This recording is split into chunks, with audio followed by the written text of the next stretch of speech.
Malaking kalokohan yan. At kung gusto nila magdemanda, pwede magdemanda sila. Kita nyo naman affidavit, puro pinadala kami ng affidavit, puro redacted. Hindi malaman kung sino nagsasabi. Di ba? Nakita nyo ba yung affidavit? Di ba redacted yung afayan? Redacted yung mga pangalan, redacted yung mga lugar. Ano ba tinatago? Labag ayaw lang iharap. A person has the right to confront the witnesses against him. Hindi po dito sa NBI ang konfrontasyon na yun. Sapagkat ang NBI, not only is it not a court or a prosecution office, alam naman natin ang bias ng leadership ng NBI ngayon. Kaya kalokohan po ito. This is a sarsuela, drama lang po ito. Ginalang lang namin siguro for the last time at mabubuti naman yung mga career officials ng NBI. Kanya lang, unti-unting nasisira. Is there an investigation for a possible criminal offense against my client? Kung meron, alis na ako, mag-file na lang kayo. We're not going to honor another subpoena from the NBI, lalo na kung harassment. Ngayon, kung tingin nyo, you go to court, sabihin nyo, in contempt kami, we will prefer our defenses in court. Pero yung para harass nyo, obvious na. Huwag na naman sanang gamitin ang NBI para guluhin ang mga lumalaban lamang para sa katotohanan. Attorney, sabi ko, 50,000 daw po sir yung tinanggap po. Is there truth to that po? Allegation po yan. Pwede ko sabihin, tumanggap si Director Matibag ng 500 billion para guluhin yung Senado, di ba? Anyone can say that. Prove that in court. Kaya kasabi ko, wag na silang manggulo sa amin dahil lamang kinakatiga namin ng katotohanan. Kung meron po sa korte na mag-file na sila sa prosecution office, iharap nila yung testigo, sasagutin ni Secretary Defensor through his lawyers at tingnan po natin kung may probable cause. Puro intriga po yan malaking kalokohan yan. At kung gusto nila magdemanda, pwede magdemanda sila. Kita nyo naman affidavit, puro pinadala kami ng affidavit, puro redacted. Hindi malaman kung sino nagsasabi. Di ba? Nakita nyo ba yung affidavit? Di ba redacted yung afayan? Redacted yung mga pangalan, redacted yung mga lugar. Ano ba tinatago? Labag ayaw lang iharap. A person has the right to confront the witnesses against him. Hindi po dito sa NBI ang konfrontasyon na yun. Sapagkat ang NBI, not only is it not a court or a prosecution office, alam naman natin ang bias ng leadership ng NBI ngayon. Kaya kalokohan po ito. This is a sarsuela, drama lang po ito.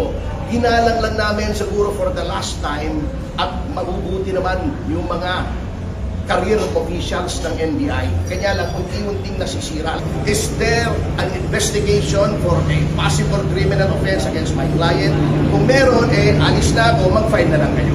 We're not going to honor another subpoena from the NBI, lalo na kung harassment. Ngayon, kung tingin nyo, you go to court, sabihin nyo, in contempt kami, we will prefer our defenses in court. Pero yung para harass nyo, obvious na. Huwag na naman sanang gamitin ang NBI para guluhin ang mga lumalaban lamang para sa katotohanan. Attorney, sabi ko, 50,000 daw po sir yung tinanggap po. Is there truth to that po? Allegation po yan. Pwede ko sabihin, tumanggap si Director Matibag ng 500 billion para guluhin yung Senado, di ba? Anyone can say that. Prove that in court. Kaya kasabi ko, wag na silang manggulo sa amin dahil lamang kinakatiga namin ng katotohanan. Kung meron po sa korte na mag-file na sila sa prosecution office, iharap nila yung testigo, sasagutin ni Secretary Defensor through his lawyers at tingnan po natin kung may probable cause. Puro intriga po yan malaking kalokohan yan. At kung gusto nila magdemanda, pwede magdemanda sila. Kita nyo naman affidavit, puro pinadala kami ng affidavit, puro redacted. Hindi malaman kung sino nagsasabi. Di ba? Nakita nyo ba yung affidavit? Di ba redacted yung afayan? Redacted yung mga pangalan, redacted yung mga lugar. Ano ba tinatago? Labag ayaw lang iharap. A person has the right to confront the witnesses against him.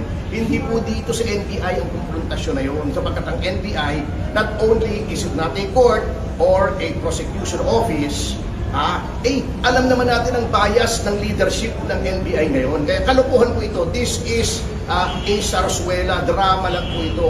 Ginalang lang namin siguro for the last time at mabubuti naman yung mga career officials ng NBI. Kanya lang, unti-unting nasisira. Is there an investigation for a possible criminal offense against my client? Kung meron, alis na ako, mag-file na lang kayo. We're not going to honor another subpoena NBI, lalo na kung harassment. Ngayon, kung tingin nyo, you go to court, sabihin nyo in contempt kami, we will prefer our defenses in court. Pero yung para harass nyo, obvious na. Huwag na naman sanang gamitin ang NBI para guluhin ang mga lumalaban lamang para sa katotohanan. Attorney, sabi 350,000 daw po sir yung tinanggap po. Is there truth to that po? Alegasyon po yan. Pwede ko sabihin, tumanggap si Director Matibag ng 500 billion para guluhin yung Senado, di ba? Anyone can say that. Prove that in court. Kaya kasabi ko, wag na silang manggulo sa amin dahil lamang kinakatigan namin ng katotohanan kung meron po sa korte na mag-file na sila sa prosecution office. Iharap nila yung testigo, sasagutin ni Secretary Defensor through his lawyers at tingnan po natin kung may probable cause. Puro intriga po yan malaking kalukuhan yan. At kung gusto nila magdemanda, pwede magdemanda sila. Kita nyo naman affidavit, puro pinadala kami ng affidavit, puro redacted. Hindi malaman kung sino nagsasabi.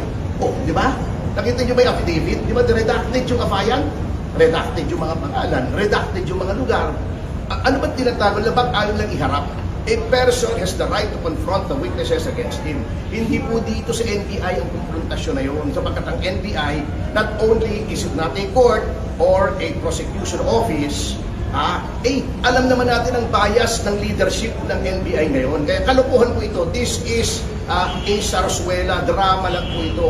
Ginalang lang namin siguro for the last time at mabubuti naman yung mga career officials ng NBI. Kanya lang unti-unting nasisira. Is there an investigation for a possible criminal offense against my client? Kung meron, alis na ako, mag-file na lang kayo. We're not going to honor another subpoena from the NBI, lalo na kung harassment. Ngayon, kung tingin nyo, you go to court, sabihin nyo in contempt kami, we will prefer our defenses in court. Pero yung para harass nyo, obvious na.